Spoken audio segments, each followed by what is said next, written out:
Alright, what is up guys? Welcome back to another Zoids review. So, several months ago, this was actually probably more than a year ago actually, back when I was living in the old house, there was a guy in Canada who was selling off a good chunk of his collection, and I managed to get some pretty decently rare in-box unbuilt Zoids off of him from the Hasbro line, closer to the end of the Hasbro line, some of the more sought-after ones I was looking for.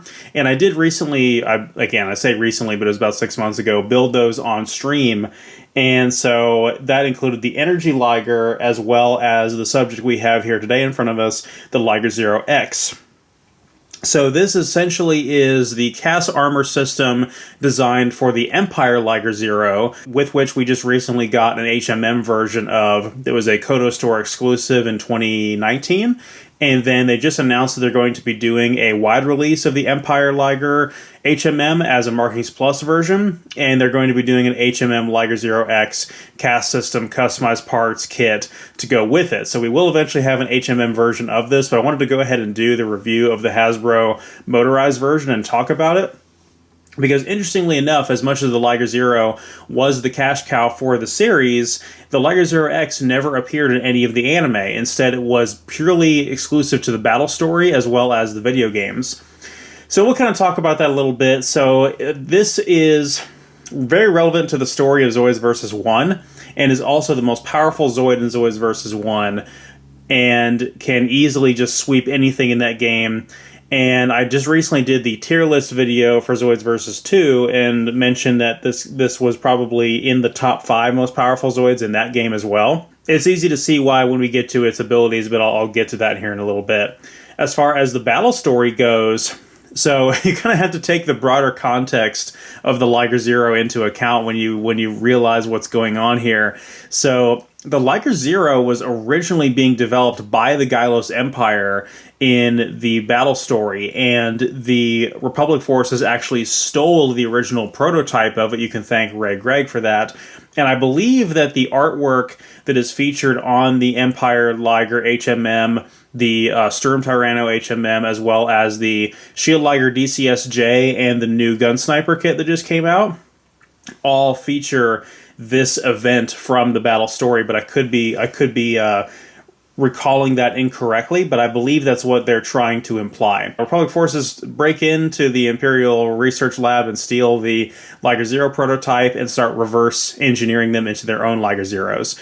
So the Empire was forced to develop their own basically from scratch without the original prototype to go off of, but the end result was basically the same anyway. So the Empire Liger Zero ended up being pretty much the same anyway. So there was a squadron of Liger Zeros that was used by Ray Gregg called the Ray Force, and they were instrumental in the Dark Continent of Nyx campaign against the Berserk Death Stinger, as well as the Empire Liger Zeros were deployed to try to fight the Mad Thunder. The Liger Zero X is the cast system designed for the Empire Liger. So instead of having a variety of specialized roles that the cast system was integrated for, this was sort of a jack-of-all-trades, highly specialized, extremely powerful set. And we'll kind of go over some of the abilities that it has. So I believe it does have energy shielding, but it also has this electron blade here. And this electron blade can flip forward, very similar to the Blade Liger's weapons, and shoot out a projectile as well. And they can also drop down and become blades, which become the stun blades in the Zoids vs. trilogy, which are extremely, extremely powerful. And so in the video games, this Zoid has all of the maneuverability of the stock Liger Zero, but it's very fast, it has tough shields, and it has a great, great ranged weapon and blade. So it pretty much has everything you could possibly imagine, anything you could possibly want for it. As far as this Hasbro kit itself, it's identical to its Takara Tomy version and is motorized. And essentially what we have here underneath is the stock motorized Liger Zero kit, molded in different colors. And then there's a lot more additional pieces that go on this, more so than just the regular armor bits for the Empire Liger that would go on here. And as you can see from the box, it has the Liger Zero X as well as a brief little picture of the Empire Liger in the background being like, "Don't forget me, I'm here too," like fading into the background. And so what you get with this kit is you get the base Liger Zero Empire body underneath and 2 different sets of armor you can equip to, which I think is pretty cool. That's a lot of value for one kit. And I actually have not built the Empire Liger armor pieces that go on this yet, and I'm probably not going to do that until the HMM version comes in and I decide to do a side-by-side comparison and really talk about the motorized Liger Zero, because, again, my brother had the actual white Hasbro Liger Zero, and this is the only one that I have. I mentioned how I randomly got the HMM one, which you guys have seen the review of on a whim because somebody traded it into a secondhand store. But I haven't actually built the HMM Liger Zero from scratch, so when that HMM version of the Empire Liger does come out, that will be my experience in building it. An interesting thing to note about the box as well is that you can see, just plain as day right here, that it has the Helic Republic logo on it down here, and yet it has the Gylos Empire logo on the armor itself, which is pretty funny to think about. So they try to make it be like, oh yeah, the Liger Zero is always a good guy Zoid, right? Nope, that's actually not the case in terms of the lore, but they probably didn't know that when they were localizing it. So the new pieces that are added on, of course, are these shoulder pieces right here that have a little bit of translucent plastic right here, and they also are on a hinge, and so you can articulate them up. And there's 2 different little fin things down here, and I think this is how the shield deploys, or it's like some kind of static discharge type weapon. And so you get these little fins that pop up here. This is on all 4 of the shoulders. And interestingly enough, this point that sticks out right here you think would get in the way and make this thing very difficult to display. But they actually are like a soft plastic or a rubber material, and so they bend very easily and they kind of get out of the way of stuff like that. The head is very interesting because the armor, and for some reason, I don't know if I just built the head wrong or if I need to run the motor, but the lower jaw seems to be really loose and I can't get that to quite stay where it's supposed to go. But much like the standard motorized Liger Zero, the entire top of the head flips forward like this, unlike the HMM version where it's just this gold part right here down would be the part that would rotate forward. Here it's the entire thing, which reveals, of course, the blue Android pilot on the inside. And then just the angles and the flare going on right here, I think, is really, really cool looking. And you have this electric blue accents going on here. So I really do like that a lot. And then back here, it just has just a lot of pieces to kind of fill out the back of it and make it sort of symmetrical and uniform all the way down, which I think is really nice. And so if it was just the stock Liger Zero back, the stock Liger Zero has the 2 little boosters that pop up here. So we have this little backpack area here that kind of flows into the weapons and makes everything very profile and very sleek. And then when the weapons are kind of out of the way, we get to take a look at, of course, where the boosters would go right here, as well as this apparatus here at the back, which I may just go ahead and pop off and show you guys.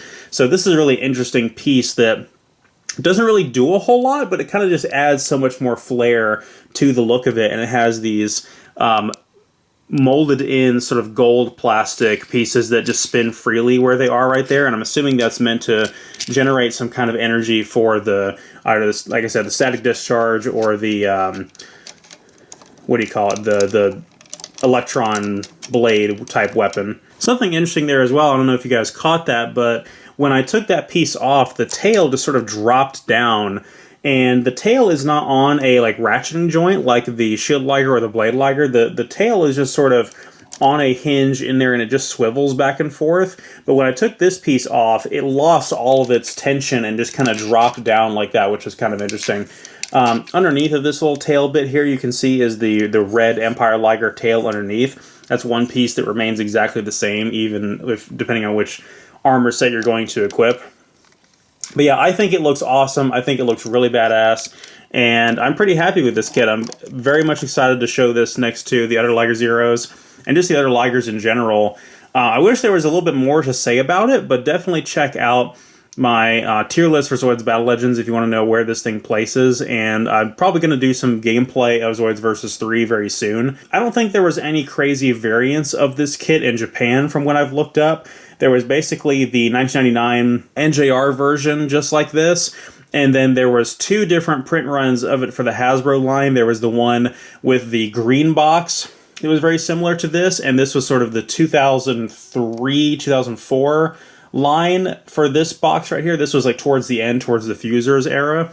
And I remember this thing being very hard to find back in the day. Maybe this second print run is a little bit more common, but that green box version does exist. So if you guys are looking to find it now, I'm not sure what it's worth because prices have really spiked up with Zoids over the last year because all things collectibles have increased in price, as I've mentioned many times before. So I don't really know how easy this thing is to find, but definitely take a look out there for it and keep your eyes peeled for sites like AmiAmi and HLJ for when they finally announce the pre-orders for the HMM version of this, because as of this very moment, there is only a image of the prototype. We know that the Empire Liger HMM already exists, so doing a Markings Plus version of that doesn't really take very much. But to do a brand new kit from scratch usually takes them a very long time to sort of put it into production. So we will have the Liger Zero cast armor system of this very soon, and what I'm expecting to happen, and this could be true, it could not be true, don't quote me on this, we'll just have to see, but my expectation is that what they're going to do is 2 separate products you can pre-order, where they will have the full in-box Liger Zero X kit just like this, but an HMM version that has the entire body plus the armor, and then they will probably have a version that's just a customized parts kit with just the armor to add that to your Empire Liger Markings Plus version that you would also purchase. I'm expecting it to be both of those things simultaneously, but because that's been the release method for all the other Liger Zero cast armor system combination things for the HMM line, but I could be mistaken. We just know they're making it, and we know we're getting the reissue, the Markings Plus version of the Empire Liger Zero, as sort of a tie-in to that. So that's probably going to do it for this one, though. I don't really have that much else to say about this guy, unfortunately. But when we get more information on that, I will definitely let you guys know, as well as the next time I'm planning to stream, like Zoids vs. 3, for instance. You get to see this guy in action. So thank you guys so much for watching. I'll see you guys next time. Do you guys miss the gaming content I used to do on this channel? Did you guys know this is actually my second channel? My wife Michelle and I over on the primary Star-Crossed Souls channel do gaming content as well as content about conventions and cosplay and some of the niche fandoms we're into, such as Fire Emblem, Fate, and Yu-Gi-Oh! I'm also doing a retrospective series on the entire Type Moon series and all of the Fate works. It's a series I'm very proud of and has the highest amount of editing and production quality on anything I've ever done in my entire career of making videos. So if you guys are interested in checking that out, make sure to follow us on the main Star-Crossed Souls channel, and follow Michelle and I on Instagram for her art projects and my cosplay projects. I'll see you guys next time.